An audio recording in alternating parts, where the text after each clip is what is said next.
ජීවිතය තුළ අප්‍රමාදී වෙන්න. හැම වෙලාවෙම කුසලයේ උදෙසා මහන්සි වෙන්න. අපි කම්මැලිම කුසල් කරන්නනේ. යම් කෙනෙක් කුසලය උදෙසා මහන්සි වෙනවා කියලා කියන්නේ තමන්ගේ සැපය වෙනුවෙන් මහන්සි වෙනවා කියන එක. දැන් අපි මහන්සි වෙනවා ඉගෙන ගන්න, මහන්සි වෙනවා රස්සාව හොයාගන්න, මහන්සි වෙනවා ව්‍යාපාරය දියුණු කරගන්න, මහන්සි වෙනවා මේ කොච්චර ඉගෙනගෙන කොච්චර මහන්සි වෙලා හරි කෝටි ගණන් හම්බ කළත් ඒ ඔක්කොම මෙහෙ දාලා අපි යන්න බෑ.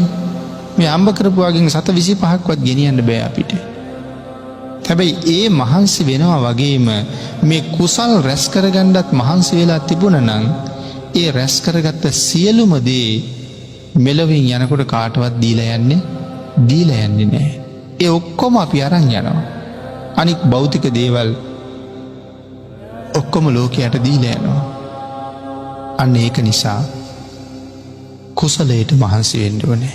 භාග්‍යවතුන් වහන්සේ දේශනා කළේ මහණෙනි මේ ලෝකේ සැපයට කියන තව නමක් තමයි පින කියලා කියන්නේ. මා පුණ්‍ය භායි සූත්‍රයේ. සැපයට නම පින. යම් කෙනෙක් පින් රැස් කරගන්නවා කියලා කියන්නේ ඔහු මොනවද මේ රැස් කරන්නේ? සැප රැස් කරගන්නවා.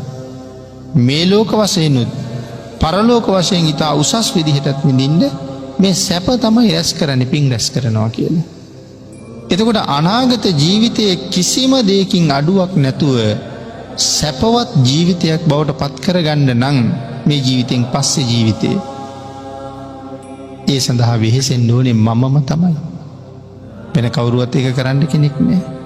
අද කාලේ ලෝකේ ඉපදිලා බොහොම සැපෙන් සතුටෙන් මාලිගාවල් වල වගේ ගෙවල් වල ජීවත් වෙමින් ඊටාම සුව පහසු යානාවල් වල ගමන් කරමින් සිතූ පැතූ සම්පත් ලබා ගැනීමෙන් ජීවත් වෙන දිහා බලලා අනේ අපිට බෑනේ, අනේ අපිට නෑනේ කියලා පසුතැවෙනවට වඩා කරගන්න තියෙන හැකි තරම් කුසල් රැස් කරගන්න.